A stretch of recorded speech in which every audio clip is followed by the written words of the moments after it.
How we doing, guys? And it's finished. Arsenal 2, Olympiacos 0. And I've literally just got through the door from the game. And listen, before I speak about the game, I'll tell you something. That was one of the weirdest and strangest journeys to a game of football that I've ever had.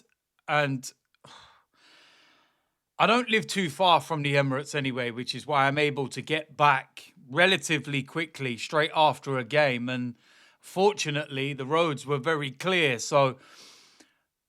But going to the Emirates was very different. And this is very much a case of the things you do for the love of your club. Now, for whatever reason, something happened tonight where there was an accident or whatever it was. And I was stuck right in the middle of it. And the situation as it's unfolding, I'm looking at the time and I'm thinking, I ain't going to get to the game for kickoff here. And then with around about 10 minutes or so before kickoff, I decide, you know what? That's it. I'm going to dump the car in the estate that I'm in. And I'm going to jump on one of them line bikes.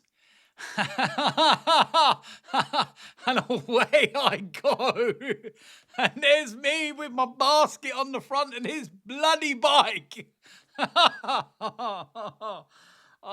Getting to the Emirates, and I missed the opening 10 minutes or so of the game, and I missed the first goal. I was like, oh no. And yeah. The guy that was sitting next to me, we were laughing during the game, and I was thinking, if I've gone through all of this and the only goal of the game was that one and I've missed it, I'd be livid. I'd be fuming. But we managed to get the second goal right at the end, Bukayo Saka. So it was a worthwhile trip, shall we say. But listen, there's absolutely no chance I'm missing the game. And where there's a will, there's a way. And yeah, where there's a way, there's a line bike. So yeah, that's a new one for me. That's an eventful journey to the Emirates. Oh, mate. But anyway, the game itself, look, let's be perfectly honest here. It wasn't pretty. It wasn't amazing.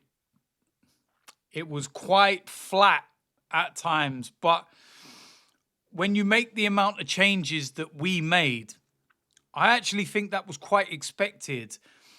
We made the changes in the fullback positions, which I thought we would do. But we also brought out Eza, Saka, and Declan Rice. Now, you take out that level of player from any team, and things won't be the same.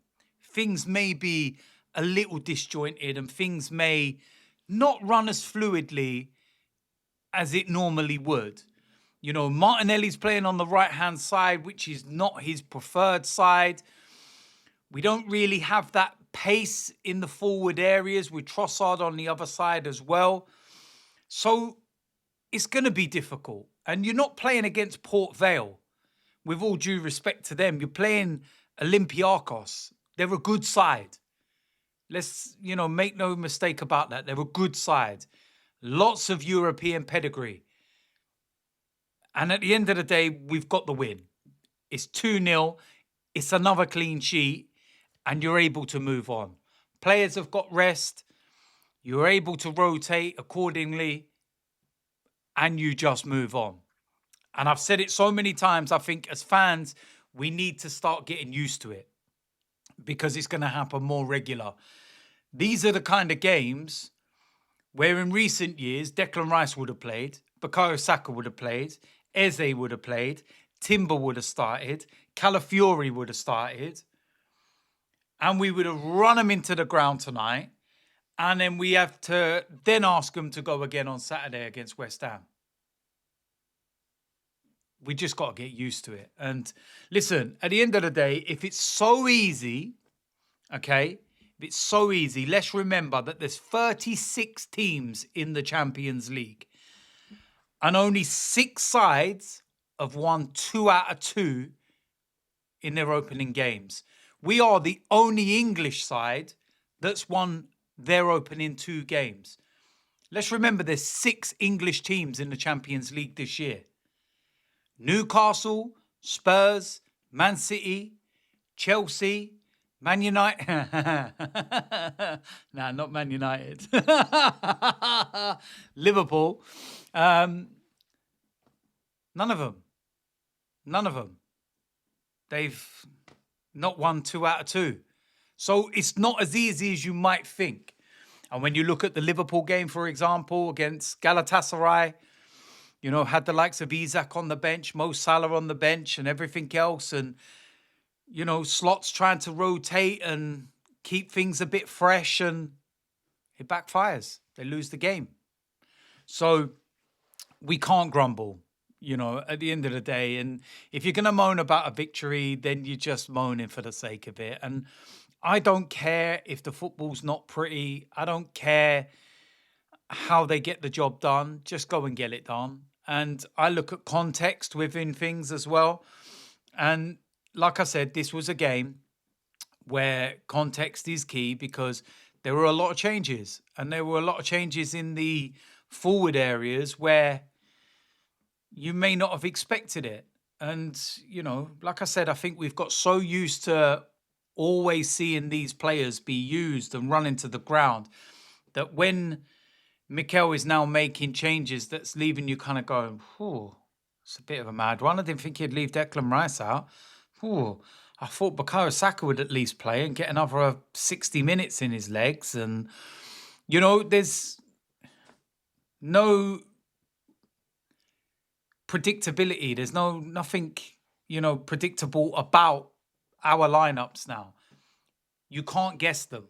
You can't sit there and say, right, that's going to happen, that's going to happen. Whereas years gone by, we've known what the 11 is before it's even announced. So it's nice. And at the end of the day, you've got quality players on the bench that we're able to bring on. And that's exactly what we were able to do tonight. That can just, you know, bring things up a level and see the game out. And, you know, Bukayo Saka moved over to the left-hand side at one point, got the ball, great goal in terms of his movement, the finish. Listen, at the end of the day, if you don't take your shot, then you're never going to win the lottery, are you, as they say? And at the end of the day, it's gone through the keeper's legs, it's 2-0, and it's just kind of seen things through, and we've got the job done. So I'm not going to sit here and moan about the performance. At the end of the day, I believe context is key. Only 6 sides have won their first 2 games in the Champions League out of, you know, 36 sides. You know, so there's like 30 sides that have failed. Like, it's not as easy as you think. And at the end of the day, when we've got the likes of Atletico Madrid coming up and everything, it's important to have got the 3 points and take, you know, care of your home games in the Champions League. And, you know, that's what we were able to do at the end of the day. And it's 2 games, it's 4 goals, it's none conceded. It's another clean sheet. And I'm looking at it and I'm thinking, do you know what? Just a quick look through all of the teams. It's only Arsenal and Inter Milan that haven't conceded a goal in the Champions League. So only 2 of us have not even conceded yet. So, end of the day, it's job done. It's 3 points, 2-0, clean sheet. We move on to West Ham. And there's nothing more you can say about it. So, there we go. That is it. That is the match reaction. Let me know in the comment section what you thought. And, of course, if you're new around here, hit the subscribe button, smash a like on this video, and I will see you lot soon. I'm out of here.